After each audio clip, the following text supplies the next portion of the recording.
Okay, so the last big topic for this course is on trigonometry.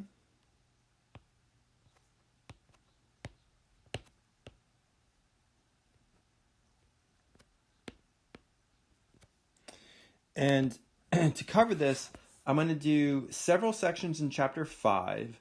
So we're going to jump around a little bit. I'm going to start talking about angles first, which is section 5.2. Then I'm going to jump to right triangle trigonometry. Some of that you may know, like SOHCAHTOA. You may have heard of that before, which is section 5.5. Then I'm going to go back to 5.3 and 5.4, which talk about the trig functions involving any angle, right? So any angle at all. And then we'll get a little bit into inverse functions. We'll just touch upon that. And maybe if we have time, a little bit on vectors, right? And so then that'll wrap up the course. So we're going to do a little bit in trigonometry,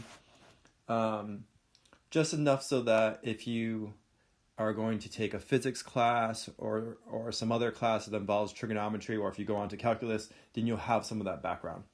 Okay, so I want to start with 5.2 on angles.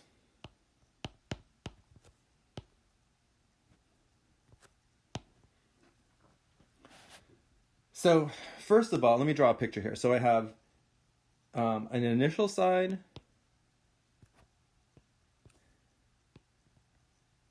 which is the horizontal one. So this is my initial side. And then the other ray is called the terminal side.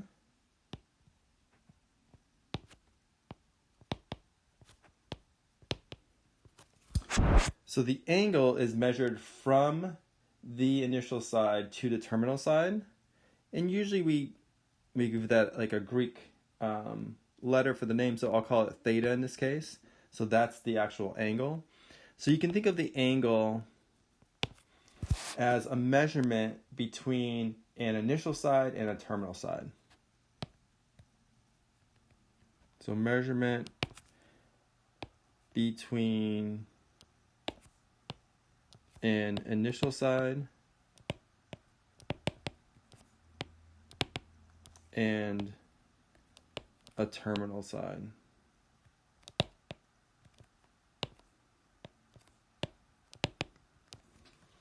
Okay, now one thing we know, you guys may remember this, that a full rotation, so if I go, let's say this is my terminal side, and I go all the way around, so I measure this angle all the way around back to, this is also going to be my, so that's my initial side, it's also going to be my terminal side, right, both. Then that full rotation is 360 degrees. So a full rotation is 360 degrees. Now, if you have like a Cartesian coordinate system,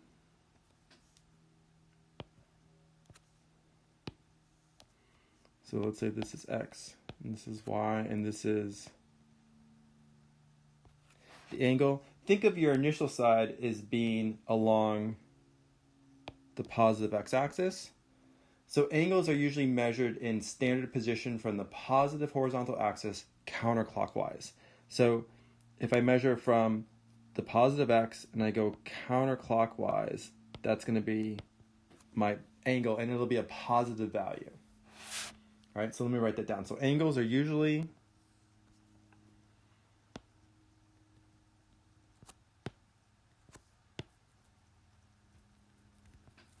measured in standard position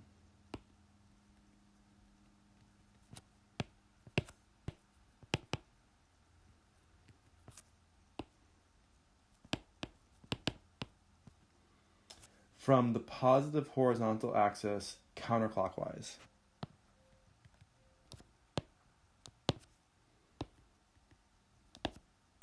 And I'm calling that horizontal axis the x-axis in this example.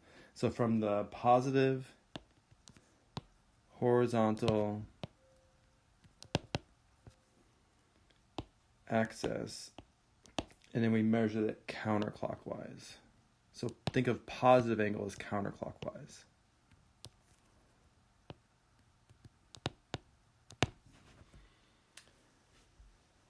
Okay, there's another definition, something called coterminal angles. What are coterminal angles? Well, coterminal angles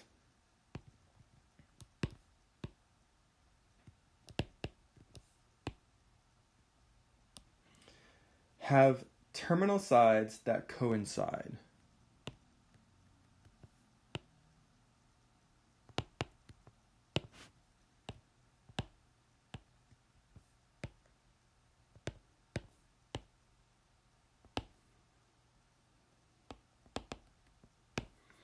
Okay, so for example, let's say I have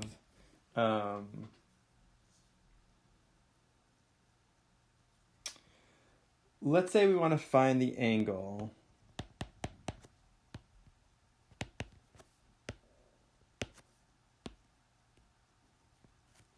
between 0 degrees and 360 degrees that is coterminal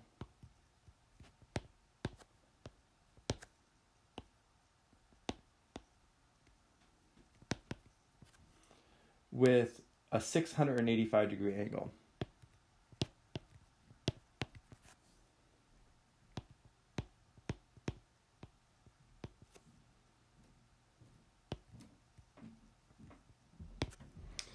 Okay, so here let's draw a picture.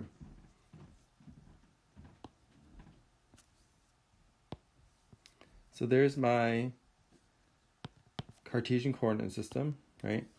And I want to measure, so I'll assume that positive x is my initial side. I want to find the angle between 0 and 360 degrees that is coterminal with an angle of 685 degrees. So first of all, what is 685 degrees?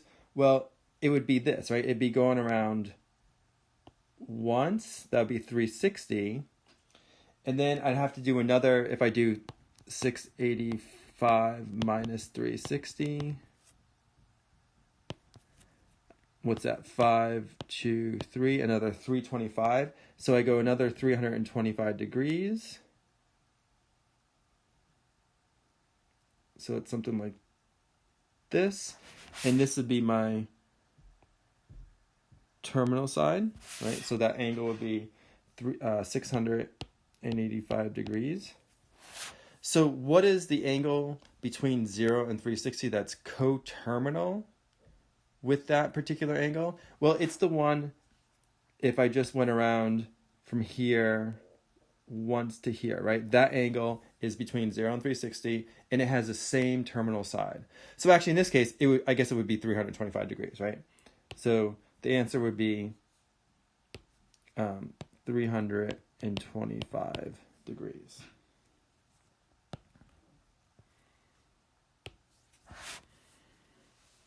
And of course, there's many other, like if I said, what is the coterminal angle that's greater than, 720 degrees,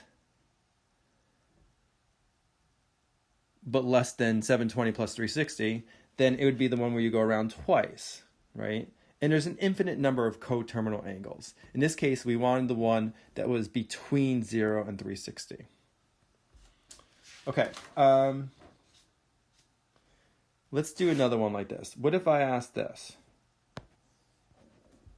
Find an angle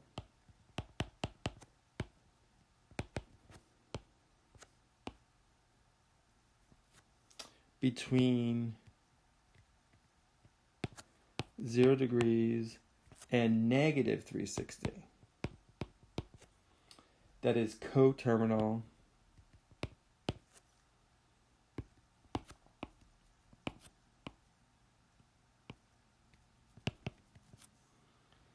with 225 degrees. Okay, so again, let me draw my coordinate system. So x, y. 225 would be this, right? So again, I start with the positive x, and I measure counterclockwise. So this is 180. And then if I do another 45, I'm going to get 225. So this would be 225 degrees. And I want the angle between 0 and negative 360 that is coterminal with that. So what does it mean to be a negative angle? Well, first of all, a negative angle is measured clockwise. So let me write that down. So a negative angle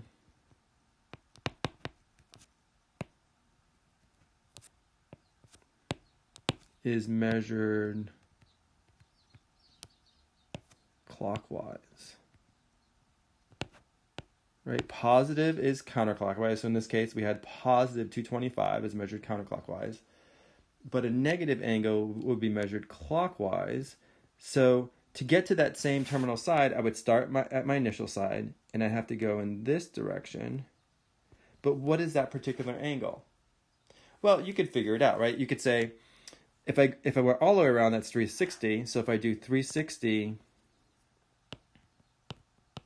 minus 225, right? That's going to be 135. So what is the correct angle in this case? Well, it's this angle, which is negative 135, right? Because I'm measuring it clockwise. So that would be the answer. So negative 135 degrees would be the one that's coterminal and lies between 0 and negative 360. Okay, what if so it turns out there's another way you can measure angles. Like one way is using degrees, where a full rotation is 360 degrees. There's a more natural way of doing this, and it ends up being a ratio of two lengths. And this is called radians, right? So let me remind you guys of what it means to measure an angle in radians.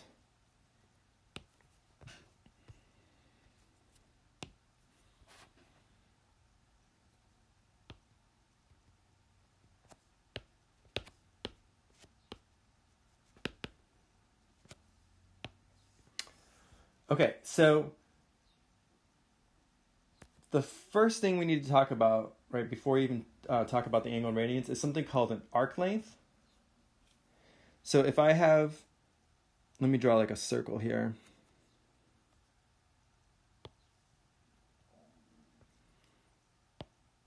If this is my initial side right here, and this is my terminal side, then the arc length, so this would be, first of all, this would be like the radius, right, of that circle. I'll call it R. And then the arc length is a portion of the circumference between the initial side and terminal sides of an angle. So this distance right here, so along this curve, right, along the circle from here to here, that would be my arc length. So usually people call that S. So I'll say arc length is a portion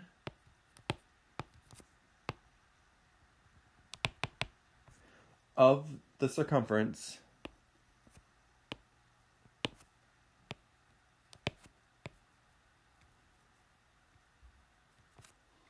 between the initial and terminal sides of an angle.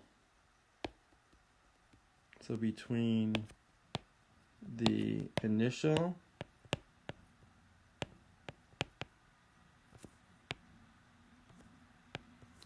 and terminal sides . Let me write that better.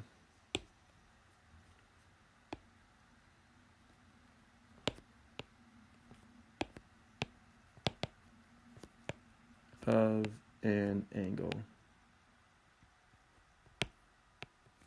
Okay, so again, it's that distance that I highlighted in red. And then the angle itself, I'll call it theta here.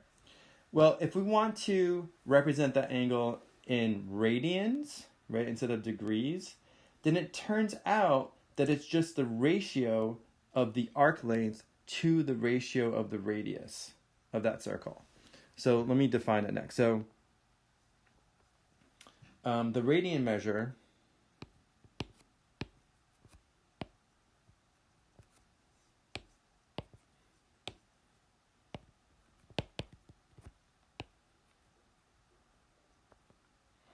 is the ratio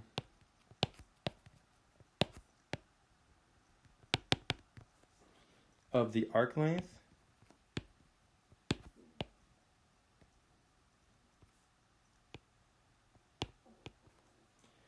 to the radius of the circle.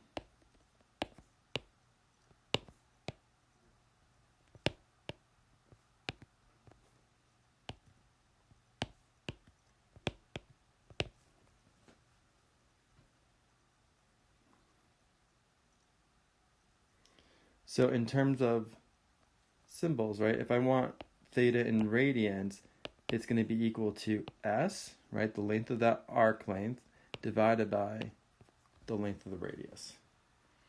So actually what that tells us, since, s is measured in some unit of length, like say feet or miles or meters, whatever it is, and r is measured in the same units, that radians have no units, right? It's just a ratio. The units will cancel out.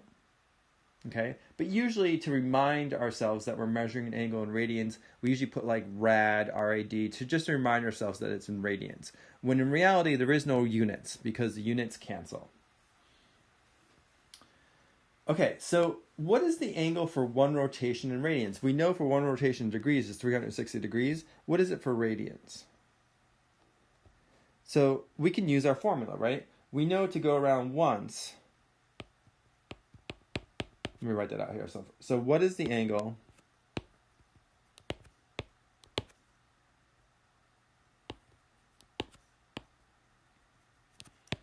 for one rotation, one complete rotation in radians?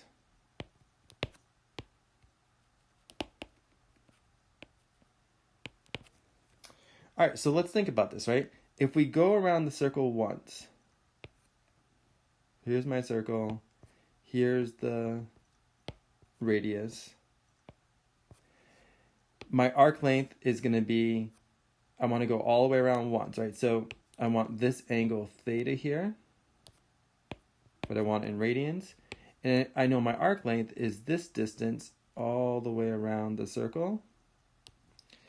But what is that distance? Isn't that just the circumference? So in this case, my s, my arc length, is the circumference of the circle, which we know is pi times the diameter, right? Or 2 pi times the radius. So either pi times d or 2 pi r.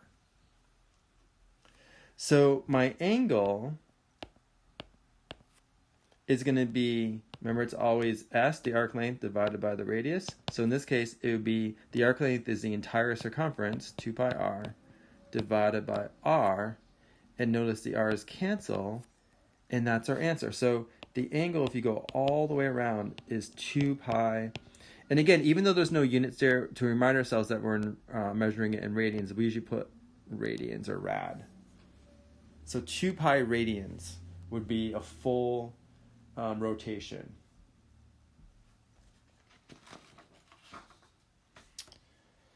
So just to give you some examples, if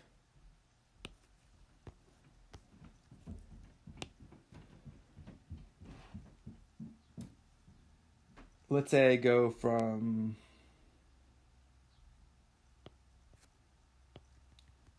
let's say that's my initial side, this is my terminal side, so I'm going halfway. So this is 180 degrees, but what is it in radians? It's going to be pi radians, right? Because 2 pi is all the way around, so halfway around is going to be half of 2 pi, which is pi. If I were to go, say from here to here, so this angle, so in degrees, right, this is 90 degrees, right, it's a right angle. But what is it in radians? Well, it's a fourth of the total distance around, so it'd be 2 pi divided by 4, and that's equal to pi over 2 radians. Okay, so in general, how would we convert from radians to degrees and degrees to radians? Like if we're given any angle and we want to convert.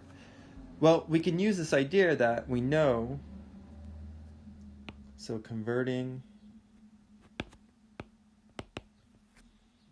between radians and degrees.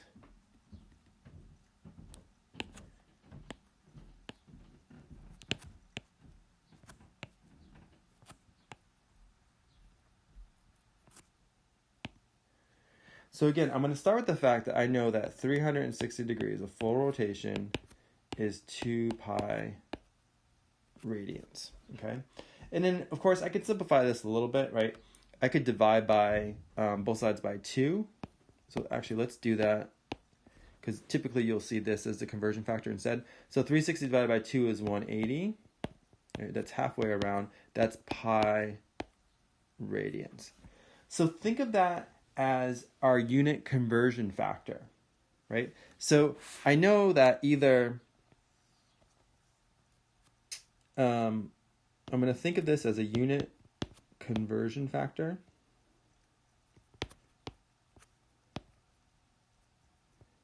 and I can either think of it as the ratio 180 degrees over pi radians. Right, those two angles are equal, so in effect, that ratio is equal to 1, right, in some sense. Or I can think of it this way as pi radians over 180 degrees. Okay, so how does it help me if I want to convert from radians to degrees or vice versa from degrees to radians? So here's an example. Let's say I have this problem. I want to convert let's say 5 pi over 6 radians to degrees. Okay, so what I'm going to do is I'm going to start with my 5 pi over 6.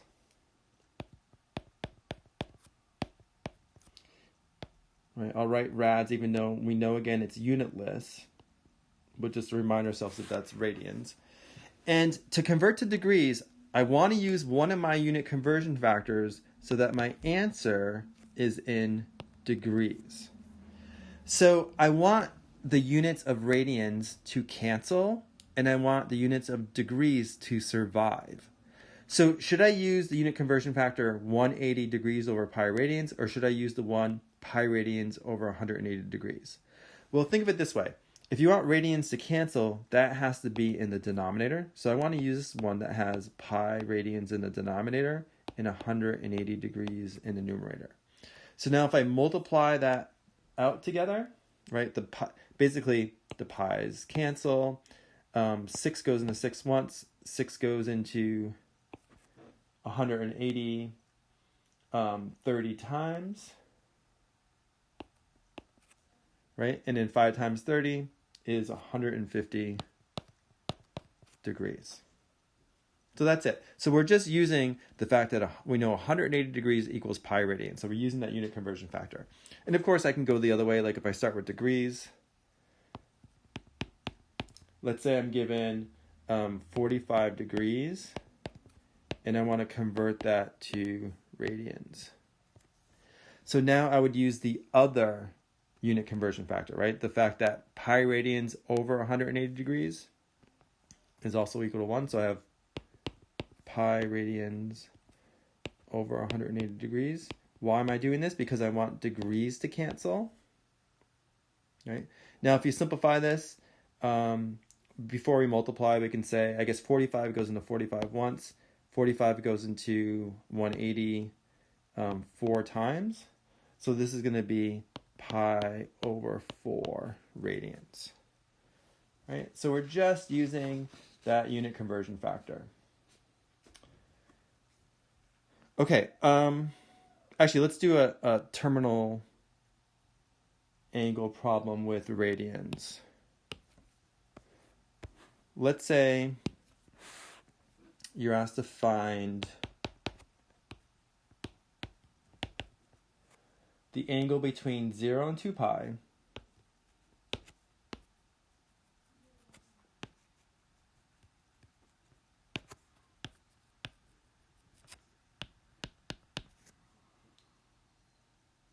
in radians that is coterminal with the angle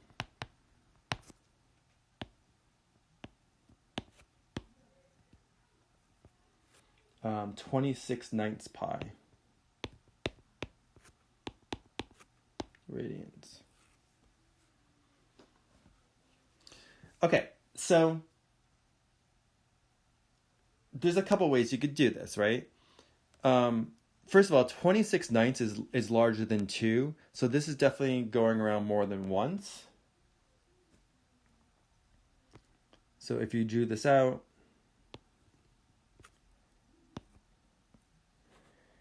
right, I'm going to start, again, positive x-axis, and I'm going to go around once, and I think it's going to be somewhere right around there in the second quadrant.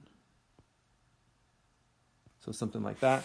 That's going to be my 26/9 pi radians. But I want the angle between 0 and 2 pi that's coterminal with that particular angle. So I want this angle, right? The one where I start on the positive x, and then I would just go right to it, right? That would be the one that's coterminal, and it's between 0 and 2 pi. So I guess what I need to do is I need to take the given angle, 26/9 pi, and subtract, right, one rotation. If I subtract one full rotation, that'll give me the angle that I want, right? That'll leave me with what I'm looking for. So what am I subtracting? Well, one full rotation is 2 pi, right? So I need to subtract 2 pi. Okay, so how do we do this? Well, we really just subtract fractions, right? You can think of these as like terms. So what's 26/9 minus 2? Well, I could rewrite, if I multiply 2 by 9/9, so I have the same denominator now, I can rewrite this as 26 pi over 9 minus 18 pi over 9. And now what's 26 minus 18? That's 8, right? So this is going to be 8 pi over 9, or 8/9 pi. So it's a little bit less than 1 pi. So it seems we're correct. We're in that second quadrant. So that this would be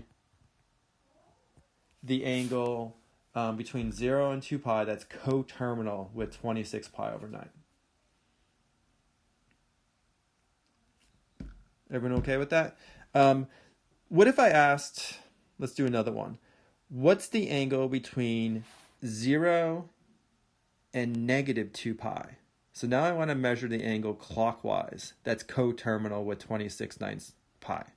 Well, in that case, that would be this angle, right? From here to here. So how would we figure out that angle? Well, I guess it's going to be 2 pi minus the red angle, which we just found was 8/9 pi. Right, so this would be, again, if I multiply by 9/9, this would be 18 pi over 9 minus 8/9 pi. That's going to be 10 pi over 9. But because we're measuring it clockwise, right, I want to know the angle between 0 and negative 2 pi, this would be negative, right? I'm measuring it clockwise. So the answer would be negative 10 pi over 9. That one will be coterminal. Right, so it's just a matter of adding or subtracting 2 pi, or if you're in your degrees, adding or subtracting 360 degrees, right, to figure out these coterminal angles. All right, there's a couple more concepts I want to mention.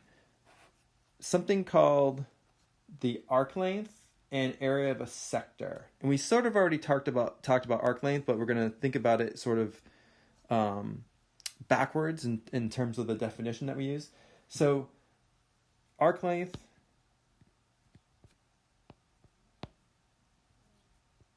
we use it basically to figure out the angle in radians, right? Now we're actually going to solve problems for the arc length directly. So arc length and the other thing I want to mention is area of a sector.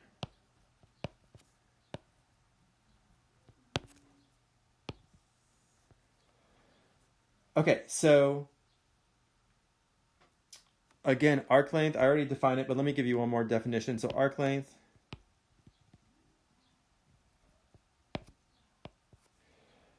it's the length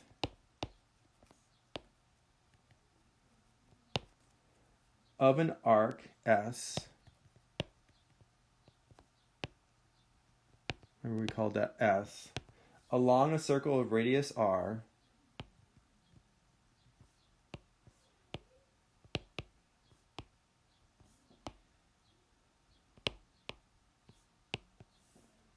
Subtended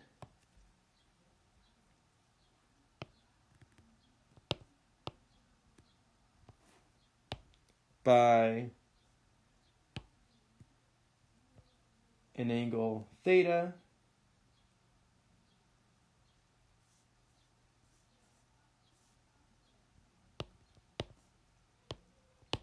in radians. So the length of an arc S along a circle of radius R subtended by an angle theta in radians is, and all we're doing is we're rearranging the formula I gave you for the angle in radians. So if I want to solve for S, it's going to be R times theta. Remember, theta was S divided by R. So if I multiply both sides by R, I'm going to get S is equal to R times theta. So if you're asked to solve for an arc length, that's the equation you want to use. You need to know the radius, and you need to know the angle in radians. Okay, so here's an example. Okay, so for example, let's say we're given this question on a circle of radius 7 miles.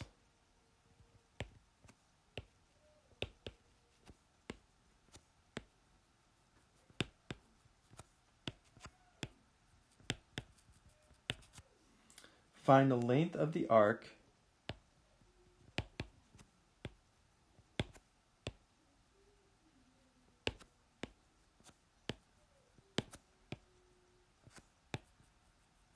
that subtends a central angle of 5 radians.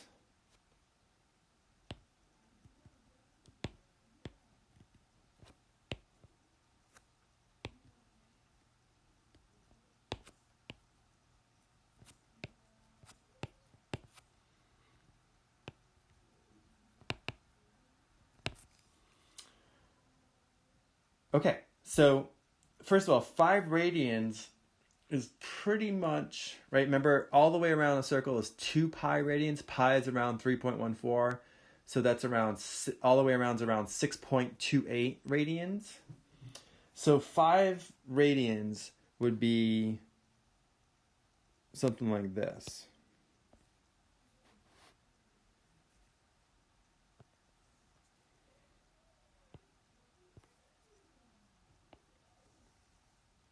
Somewhere into that fourth quadrant, right? Let's say it's something like that, okay? So this is my radius, right? That's 7 miles. And I'm told that this angle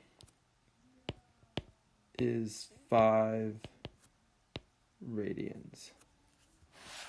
So I want to find this arc length S, right? The distance around that circle from the initial ray to that terminal ray. So all I have to do is plug it in, right? S is got to equal to R times theta. So in this case, my R is 7 miles, right? So this is 7. The angle is 5 radians. Now remember, radians aren't real units. It just reminds us that we're measuring in radians, right? It's a ratio. So the units are really just the miles. So the S is going to be 35 miles. And it makes sense that it should be miles, right? Because it's a distance around that. So distance around that arc. Okay, and then so that's for an arc length.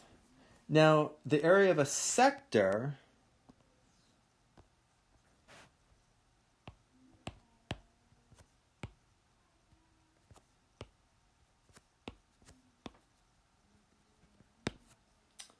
of a circle of radius r, or with radius r.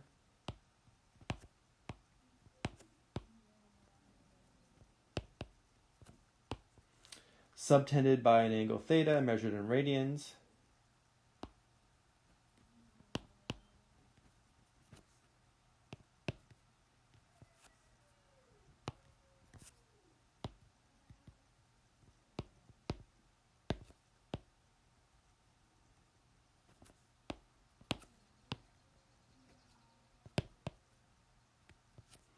Is given by the following formula. So area of the sector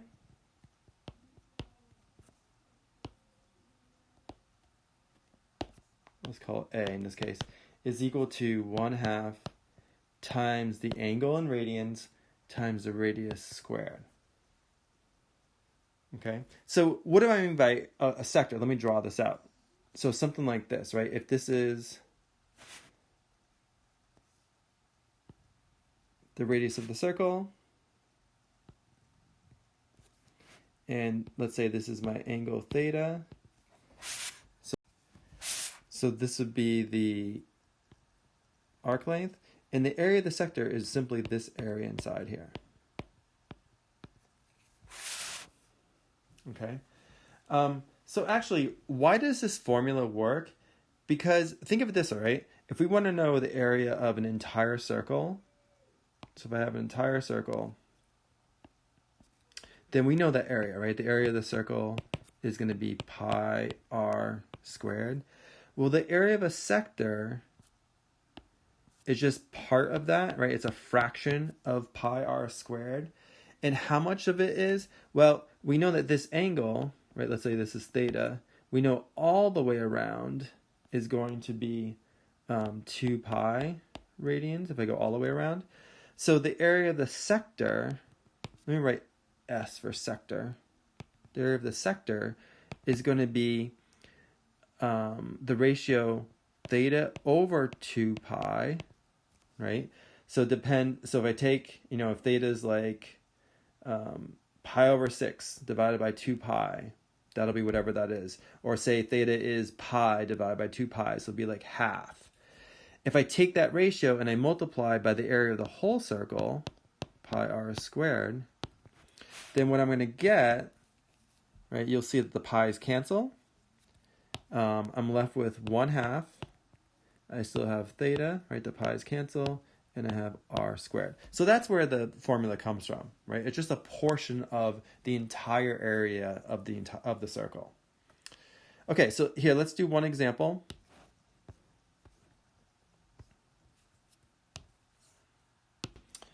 All right, so let's say, here, I'll just make up an example. Let's say I have like a windshield wiper. And let's say it can sweep out an angle of 1 radian. So here's my wiper. Let's say here's where the center of the wiper is. And let's say it can sweep out an area of 1 radian. Actually, let me draw this a little bit lower.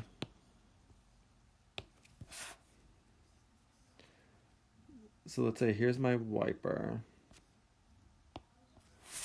And it can sweep out 1 radian. So something like that.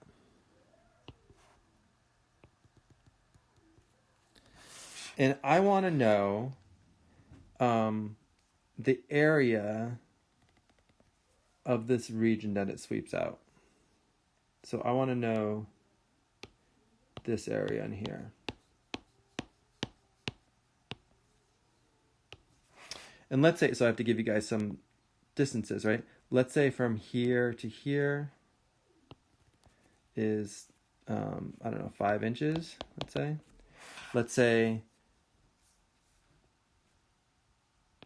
the blade itself is like maybe 15 inches.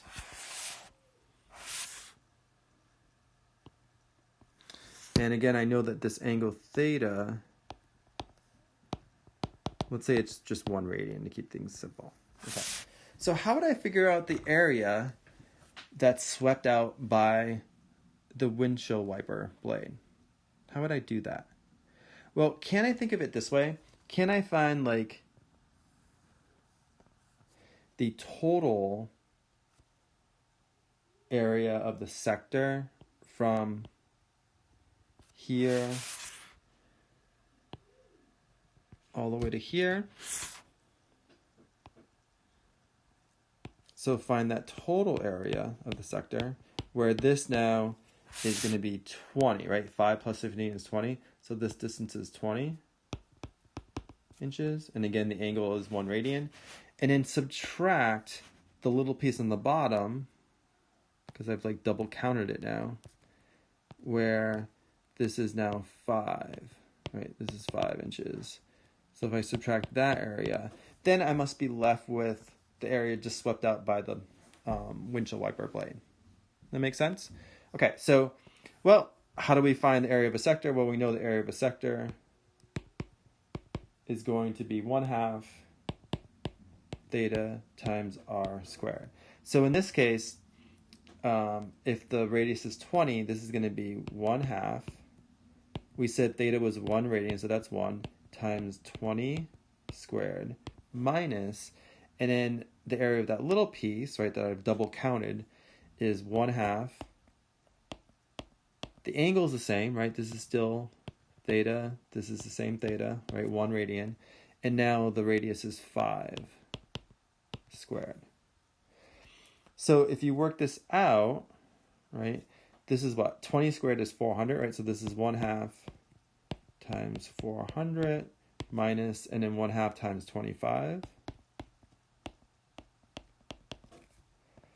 So this is going to be, I guess, 200 minus, what's that, 12.5?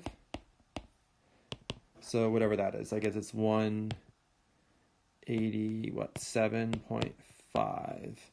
And the units, because remember radians really have no units, but the r is in inches and it's squared, so this is going to be inches squared. So it looks like that's going to be the area that's swept out by that wiper blade. Okay, so for problems like that, you would use the area of a sector. Use that information. Okay, so that's it. That's all I want to talk about for angles. The next section, I'm going to jump ahead a bit, and I'm going to start talking about right triangle trigonometry, and then we'll go back to talking about trig functions like sine and cosine of any particular angle. Right triangle trigonometry, we're going to stick with angles between 0 and 90. I think it's easier to learn it that way first, and you're probably more familiar with that. And then we'll go backwards later and pick up the sine and cosine and tangent and all the different trig functions of any angle.